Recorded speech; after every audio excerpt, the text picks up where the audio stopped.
Undercover Carson, secret agent.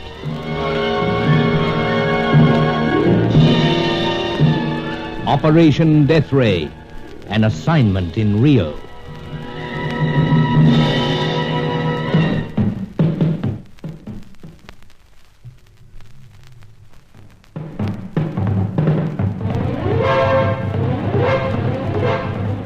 London had requested photographs of all the lovely creatures who figured in their charming ways in the hunt for the Death Ray secret. Now Major Aubrey Dent was coming out to Rio, and it could well mean that he would furnish us with a valuable new lead. Meanwhile, as the time of the Rio Carnival grew nearer, the time when the all-knowing and elusive Charco claimed he could collect the final evidence from scientist number 6, the Cossack, it seemed that we were to be provided with another lead. A certain Ragliana of the White Tulip Cabaret professed to be an ardent admirer of Fay Corelli's. And who wouldn't be an admirer of that ravishing French-Italian dancer? Angelo had phoned through to Sir Giles Davenport's apartment, saying he was returning at once. But the hours went by. Carson, I'll admit it. I'm extremely concerned. Same way, Sir Giles. It was mid-afternoon when he phoned. 3:30, sir. Now darkness has fallen and the lights of Rio are all lit up. Deuced worrying. Anything we can do, sir? Nothing, I fear. Nothing. I wouldn't say that. Oh, now, Carson. Oh, look, sir. Not one of these pipes again. But Angelo has the twin as well. Twin? Let me tell you something, old fella. I wouldn't risk myself with any single one of your beloved pipes. But this one most useful, sir, especially in crisis. Just look. Carson, what's that rod thing that shot up? Aerial, sir. Oh, of course. A miniature radio. A miniature two-way. Yes. Been of considerable insistence to us already, Sir Giles. Remember when we were busy with scientist Zorowski? Oh, that business of being trapped in the freezer. So. Well, for all that, I fear I still wouldn't trust it. We'll just lay it aside here, sir. The circuit's open. Something may come through. Please yourself, old fellow. But what incredible weapons the service furnishes you fellows with these nowadays. Not undercover equipment in the official sense, sir. Something developed by self. And can you actually tune the thing? Could at pinch, but liable to blow a valve. Small and all. Then leave it where it is, like a good fellow. But this Ragliana bird... Devoid of plumage, if ever a bird was. Yes, but we've pondered on him time and again. Is he merely fanatically devoted to Mademoiselle Corelli? Or is he part of the whole business? He's bewitched by her. But who wouldn't be? I understand, Carson. And being bewitched, it's possible he'd be at her beck and call. Now, they don't know that he has any hold over her. I see. But this waiting... Surely something else has cropped up. Angelo would have contacted us. By phone or otherwise. Preferably phone, Carson. As I keep saying, and I have a scar or two to justify it, I don't trust these pipes of yours. Hello? Carson, that noise. Yes, the pipe, sir. Watch out, old fellow. It could have been tampered with, on the verge of blowing up. No. Something coming through. Not from Angelo. We'll soon find out. Do, old fellow, do. Just a slight adjustment. There we are. What an incredible device. Now, steady, sir. Something now. Senator Carson, calling Senator Carson. I hear a voice. Yes, it's Angelo. Angelo, at last. Splendid. Now, hold it, sir. Must switch to transmit. Yes, of course. Receiving you, Angelo. Go ahead. Senor, on my return, I'm way late. He's continuing, sir. Senor, I'm captured. The pipe is not yet suspected, but only now am I able to use it. Carson, find out where he is. Right, sir. Angelo, we're receiving you. Where are you? And who's waylaid you? And who's waylaid you? I am...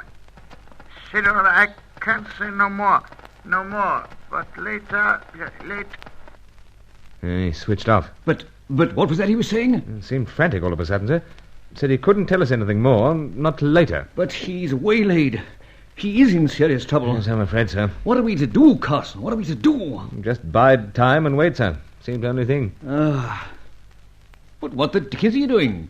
Taking the pipe to pieces? No, sir. Just replacing the tiny battery. Must have power aplenty if we're to keep the circuit open. Oh, yes. Yes, I understand. And we must keep it open. We must wait here by it.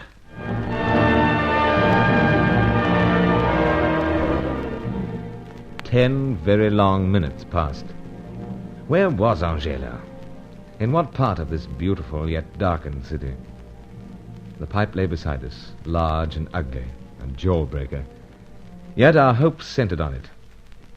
We spoke in an anxious way of many things, and suddenly the static started up again. Quick, Carson. I got it, sir. Now, Angelo, old fellow, now. Nothing yet. But there must be. The static's the call sign. Or isn't it? Yeah, the voice should come through. Then give him a call yourself. Well, perhaps should, yes. Now, let's see. Hurry, man, hurry. Calling Angelo. Calling Angelo. Can you hear me, old chap? Over. That's torn it. The static stopped. Yes, I know, sir. Well, what is it? The thing broken down? No, sir. Switched off at other end. But why? Possibly the coast wasn't clear, sir. We must try to reassure ourselves, I suppose. But I don't like it. I don't like it one bit. But don't forget, sir, when he cut off the first time, he warned us that he couldn't say anything more. Yes, and that leads me to believe that he must be in some devilishly tight corner. There you are, old fellow, once again. Right, sir. I'll give him another call. Or perhaps not. Carson. Something coming through now, sir. Senor Carson. Are you there, Senor Carson? That's not Angelo. You're right, sir. Not. Are you there, Senor Carson? Who's that? I think it's Reliana, but must answer. Reliana. Great heavens. Senor Carson, are you there? Carson. And that is you, Reliana. Over? Indeed, Senor. Under such unusual circumstances, I am surprised that you are able to recognize my voice. Over. Never forget dulcet tones. But, mind telling us where you are? Over? I fear it is not possible. Confound him. But I was intrigued, I think that is the word you employ, to discover the strange apparatus in the possession of your peon. I caught him in the act of using it, and so persuaded him to show me its purposes. And he lies close by, his face indeed pale, in spite of the natural color of his skin. If he's as much as touched... But you must be anxious to say a few words, Senor Carson. So, over to you. So, Reliana, to use a well-thumbed threat, you'll pay for this. About all I can say. Over. But, Senor, I will not be here. At once I leave, and I leave you to discover the whereabouts of your peon. And be well assured, he is in urgent need of your assistance. Switched off. This grows worse, Carson. But I can't understand it. Oh, twisted mind, you know, sir. Reliana's idea of a great joke. Yet Angelo phoned us to say he had something on this Reliana. Next thing we hear, he's caught by him. And harmed by him, apparently. Yes, all very bewildering, sir. And deeply disturbing. Now, who will that be? Hello? Monsieur Sir Giles? Oh, it's you. I'll pass it over to Carson. It's Faye, sir? It is. But it is to you I wish to speak, Monsieur Sir Giles. Me? Monsieur Sir Giles. Well, young woman, what is it? I have the fear, Monsieur Sir Giles, that some harm has come to Senor Angelo. You hear that, Carson? So, sir. Take great care. Don't you fret. Are you there? Are you there? Yes, I'm here, young woman. Tell me, has the harm come to Senor Angelo? Do you know of anything like that? Oh, I know from the way you talk that it has. Goodbye. Just a moment. You hear from me again, perhaps. Goodbye.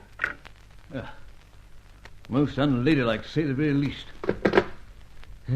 Well, sir, what the deuce are we to make of that? Carson, she's been ringing here constantly. Checking whether you're free to move about and take an active part in things again. I've a feeling that she put Reliana onto the task of knocking poor Angelo about, and she was checking to find out how successful she'd been. But she said, sir, we would hear from her again. And she added, perhaps. I don't know, Carson. I've a lurking fear that Angelo has bought himself a little too much this time.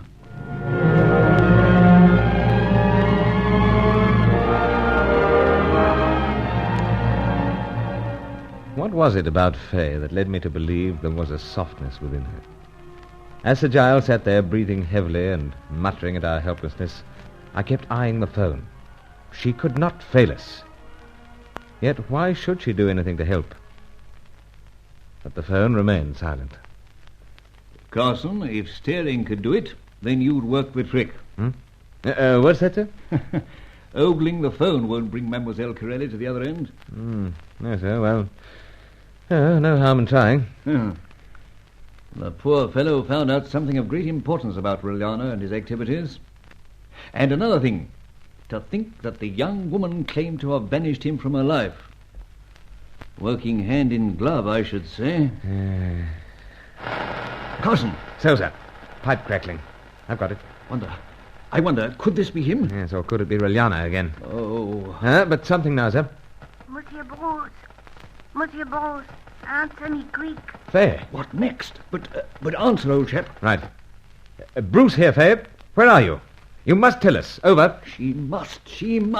I am with your Senor Angelo. He is not himself. You must come to his help, quick. Yes, but where? Oh, just give her a chance, sir. I must fly, Monsieur Bruce. If I'm discovered at this, there will be much trouble for me. But you will find him in a dark cellar in Rua Prento. Rua Prento. You have that? Rua Prento. Yes, I have it, Faye. But tell us more. Ah, she's gone. Oh, before she told us. All we've got is Rua Prento. Rua Prento. Yes. Well, we must find it, sir. Then get cracking. Yes, there's one thing certain. Angelo needs us. And what's more, Angelo knows something.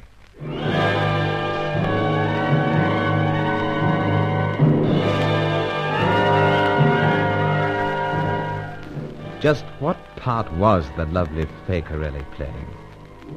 Meanwhile, the faithful Angelo was in grave trouble. And he had vital information. So we had to rescue him, if only for the sake of our success in Operation Death Ray.